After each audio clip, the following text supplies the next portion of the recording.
Hey, Ronnie, how's it going there today? Hi, how are you? Great, and yourself? Yeah, fine. Are you A dialing long in from time.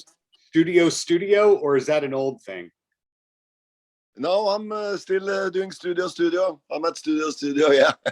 And did you make this new album, Bigfoot TV, at Studio? Yeah, we did that. Yeah. Yeah, So, you had my attention because it's the first new album in 6 years, but Life on Long Island. Wow, it's cool to see that you remember Long Island. yeah, I have good memories from those days. I mean, it was like 8 years of my life. Yeah, when was the last time you were on Long Island? Oh, I think that was 2012, maybe 13. Wow. Well, I'd I have just to imagine. briefly passed it. You know, we went by Long Island. I was going to go to Troy, upstate New York, but I just had to see the island one last time. Yeah, I can imagine. You were living in, was it Baldwin, Long Island? It was in Bayshore. Bayshore. Wow. Yeah. So Bayshore has changed since you've been there. It now has a live music venue. It has all these Wow. restaurants. It was a little sketchy back then for you, right? A little weird, a little dangerous. Yeah, yeah. It was. I never felt unsafe, but then again, I lived with Americans. So I guess that made me make. But if I would have been a foreigner with no American friends, it would have been a little sketchy.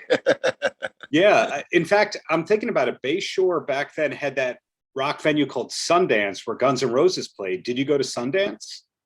Yeah, I went to Sundance, and there was quite a lot of clubs on Long Island those days. I can't remember. Cheers was one, I think. Yeah. Uh, yeah. Wow, you remember everything all these years later, and it's great to see a solo album from you. It's your first in 6 years, but you kept busy working with the Halloween Project guys and a Death Divine with Leadfoot and Mine Amph and all that. So, are you pretty much creating music like 7 days a week, and it just comes out under different names? Uh, I am. I try to write 2, 3 songs every week.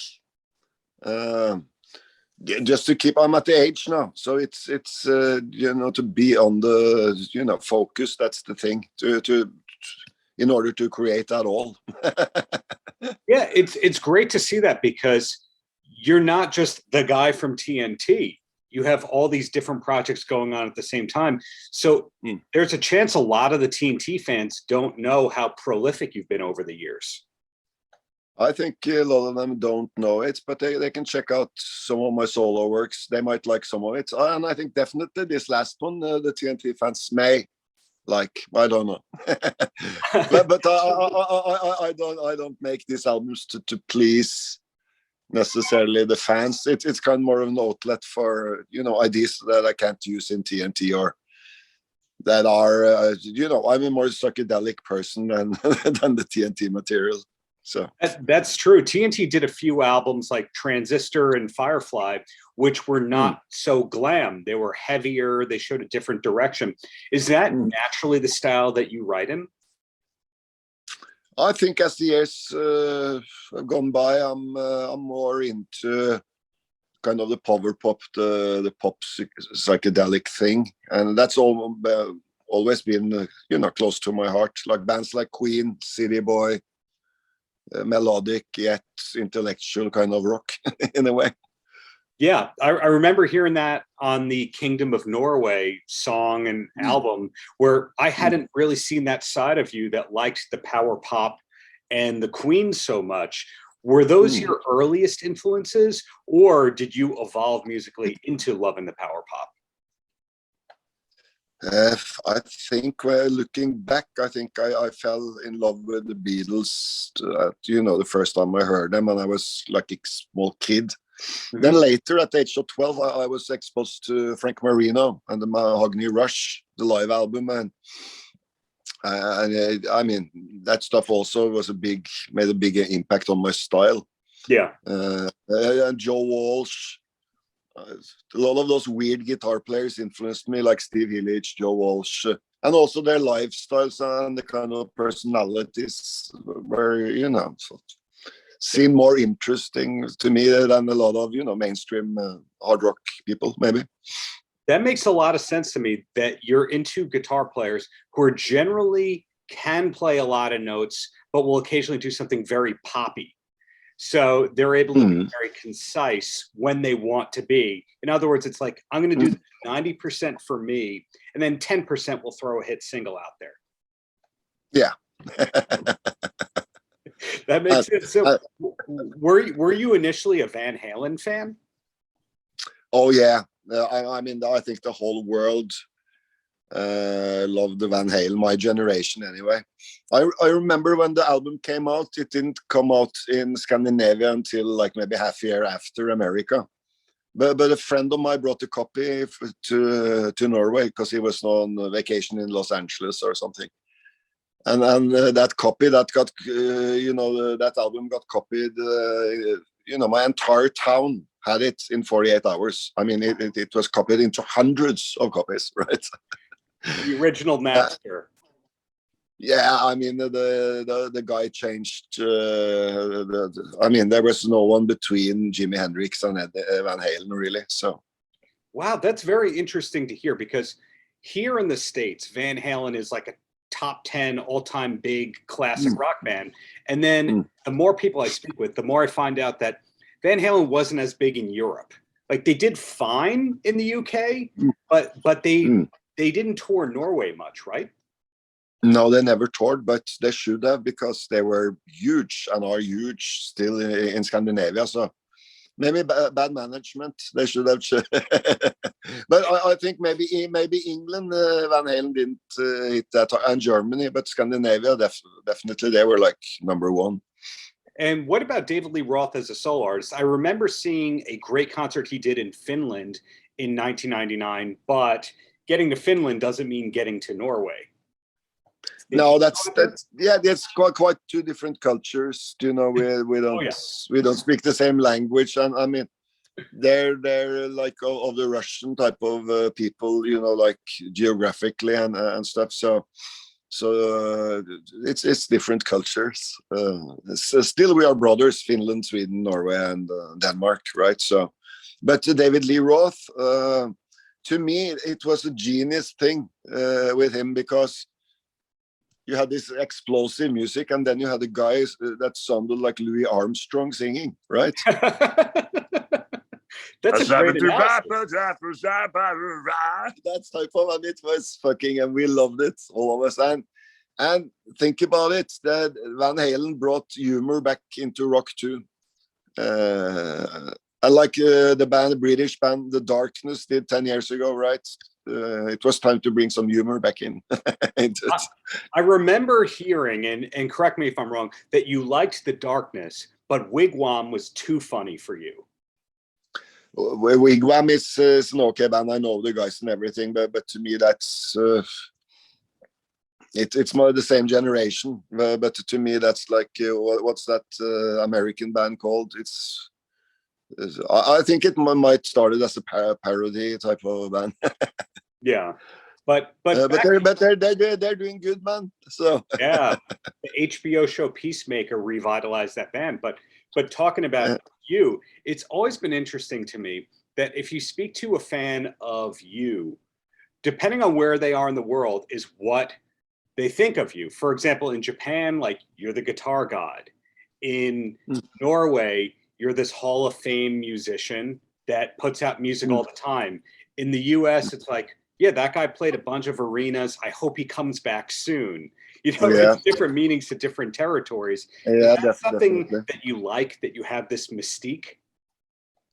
You hit the nail now. I think I don't know if it's been conscious, but definitely I've been trying to build a kind of aura of mystique around my personality, and not participating so much in the social media, and when I do, I give them little stories about what happens in the forest and what the birds tell me. The forest and the birds. Okay. So, that's very different. A lot of other people who are guitar greats are posting 7 days a week. They post about every pedal they get sent. They're doing demos of the pedals. They're showing how to do the songs. You're not doing that, and you're still cool to all these people in just being yourself. I hope so. What I try to do, I just use the boxes I have, and I make as much music as possible.